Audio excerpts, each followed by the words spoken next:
ઉના તાલુકાના કંસારી ગામેથી ડિગ્રી વગરના ડૉક્ટરને તાલુકા હેલ્થ ઓફિસરની ટીમ તથા એસઓજી પોલીસની ટીમે ઝડપી પાડ્યા છે। જી હા, વાત કરવામાં આવે તો ઉના તાલુકાના કંસારી ગામે છેલ્લા 9 મહિનાથી ડિગ્રી વગરનો ડૉક્ટર પ્રેક્ટિસ કરતો હોય, જેની બાતમી જે છે તે તાલુકા હેલ્થ ઓફિસરની ટીમને તથા એસઓજી પોલીસને મળી હતી।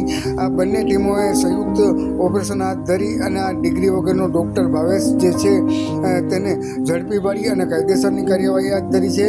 ત્યારે તેમના આ ક્લિનિક ઉપરથી દવાઓનો જથ્થો મળી આવ્યો છે, તેમજ સાધન સામગ્રી તમામ વસ્તુઓ મળી અને 1 લાખની ઉપરનો મુદ્દામાલ જે છે તે તાલુકા હેલ્થ ઓફિસરની ટીમે જપ્ત કર્યો છે। તેમજ આ જે ડિગ્રી વગરનો ડૉક્ટર ભાવેશ છે તેમની સામે એસઓજી પોલીસ દ્વારા કાયદેસરની કાર્યવાહી જે છે તે હાથ ધરી છે। ત્યારે ખાસ વાત કરવામાં આવે તો આ ડિગ્રી વગરનો ડૉક્ટર જે છે તેની ત્યાં આવતા દર્દીઓ પાસેથી 1000થી 600 રૂપિયા સુધીનો ચાર્જ જે છે તે વસૂલતો હતો।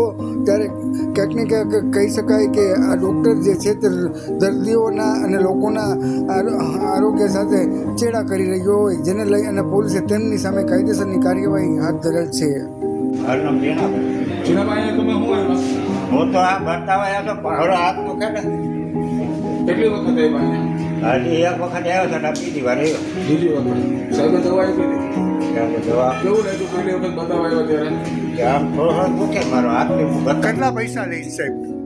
સાહેબ તો દવાના પૈસા તો એ 500 રૂપિયા લીધા હતા। કેસના કેટલા લીધા? એ બધું કેશ ને બધું એમાં એટલે કેવું કામ તમારું? ઘણા ત્યારે તમે ક્યાં બતાવ્યા? એટલે કયા ગામે બતાવ્યા? કયા ગામે બતાવવા આવ્યા? હે? તમે ક્યાં ગામ બતાવવા આવ્યા? એટલે હું જ આવ્યો તો અહીં આ બતા ગામનું નામ હું એમ કહું? ઘણા હું તાલુકા હેલ્થ ઓફિસર ડૉક્ટર વિપુલા દુમાતર અને મારી સાથે એસઓજીની ગીર સોમનાથની એસઓજીની ટીમ પણ છે।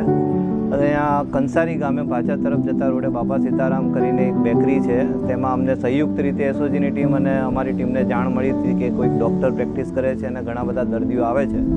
તો ક્લિનિકલ એસ્ટાબ્લિશમેન્ટ એક્ટ હેઠળ અહીંયા તપાસ કરતાં એવું જાણવા મળ્યું આજે કે ડૉક્ટર પાસે કોઈ અધિકૃત ડિગ્રી નથી અને કોઈ માન્ય રજિસ્ટ્રેશન ભારત મેડિકલ કાઉન્સિલ કે Gujarat medical council registration certificate ધરાવતા નથી અને જે ફિઝિયોથેરાપીનો ઓર્થોપેડિક કક્ષાના જે ડૉક્ટરો જે સાધનો વાપરતા હોય એવા સાધનો રાખીને ગોળીબાળી જનતાને શોક વેવ નામની ટ્રીટમેન્ટ અને હાઈ ડોઝ સ્ટીરોઇડ અને હાઈ ડોઝ પેન કિલર દવાઓ એવી ઘણી બધી દવાઓ સાથે અહીંયા પ્રેક્ટિસ કરતા ઝડપાયા હતા।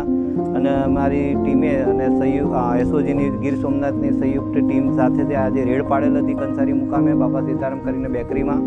અને બાપા સીતારામ કરીને બેકરી છે એમના ઓનરને પૂછતા એવું જાણવા મળ્યું હતું કે તે અમને ખબર નથી કે ડૉક્ટર છે, તો મેં ભાડે આપેલું હતું કે જેથી કરીને અમે અહીંયા આગળ જોતા બાપા સીતારામને અડીને જ એક રૂમ છે, એ રૂમમાં મોટા પાયે પ્રેક્ટિસ ચાલતી હતી અને ઘણો દવાનો લગભગ અંદાજિત જોવા જઈએ તો 1 લાખ સુધીનો કે 1 લાખથી વધારે બી હશે એટલા સુધીનો દવાના જથ્થા અને સાધન સામગ્રી મળી આવેલ છે। અને આજે એને કાયદેસરની એરેસ્ટ કરીને એને સામે નિયમો અનુસાર કાયદેસરની કાર્યવાહી કરવા માટેને આજરોજ અમે તજવીજ કરી રહ્યા છીએ।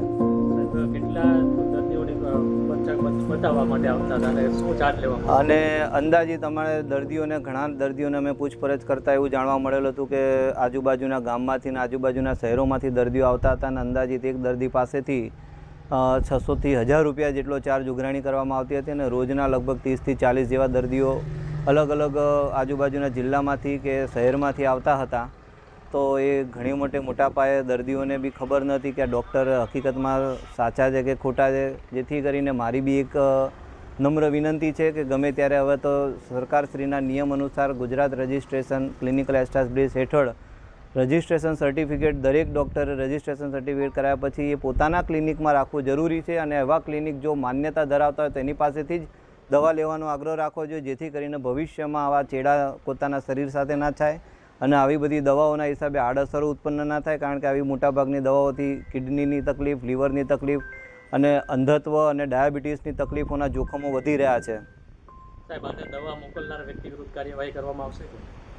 એ દવા મોકલનારમાં એ લોકોએ એડ્રેસ આપેલું નથી, પણ ડાયરેક્ટ એમણે પરચેસ નથી કર્યા, એના કોન્ટેક્ટ મારફત વાયા કરીને ફાર્માસ્યુટિકલ કંપનીઓ જે હકીકતમાં ડૉક્ટરને ફાર્મસીનો જે લાઇસન્સ આપતા હોય છે ડ્રગ ઇન્સ્પેક્ટર દ્વારા, એને ફાર્માસિસ્ટને ત્યારે જ કહેવામાં આવે છે કે જ્યારે ડૉક્ટર, અધિકૃત ડૉક્ટર અથવા તો ફાર્માસિસ્ટ જ્યારે રજિસ્ટ્રેશન સર્ટિફિકેટ સાથે તમારી જોડે લેખિતમાં દવાની માંગણી કરે તો જ એમને દવાનો જથ્થો પ્રોવાઈડ કરવો જોઈએ. પણ ઘણા ફાર્માસિસ્ટ અને મોટી મોટી ફાર્માસ્યુટિકલ કંપનીઓ ચલાવતા લોકો બિનકાયદેસર રીતે આ લોકોને સપ્લાય કરતા હોય છે, જેના કારણે આવા ડૉક્ટરોને પોતાને બિનઅધિકૃત રીતે ડિગ્રી વગર દવા લેવા મળી જાય છે અને ઇઝીલી, અને જેથી કરીને ક્લિનિક ચલાવે છે. જેથી મારી એ બી સંદેશ છે કે આવા જે મોટા મોટા ફાર્માસ્યુટિકલ કંપનીઓવાળા છે એ લોકો આવી રીતે બિનઅધિકૃત દવાઓ આપે નહીં, અને એની સામે અમે બને ત્યાં સુધી કાર્યવાહી કરવા ડ્રગ ઇન્સ્પેક્ટરને નોંધ કરીશું કે ભાઈ આવા ફાર્માસ્યુટિકલ કંપની સામે બી કાયદેસરની કાર્યવાહી કરે.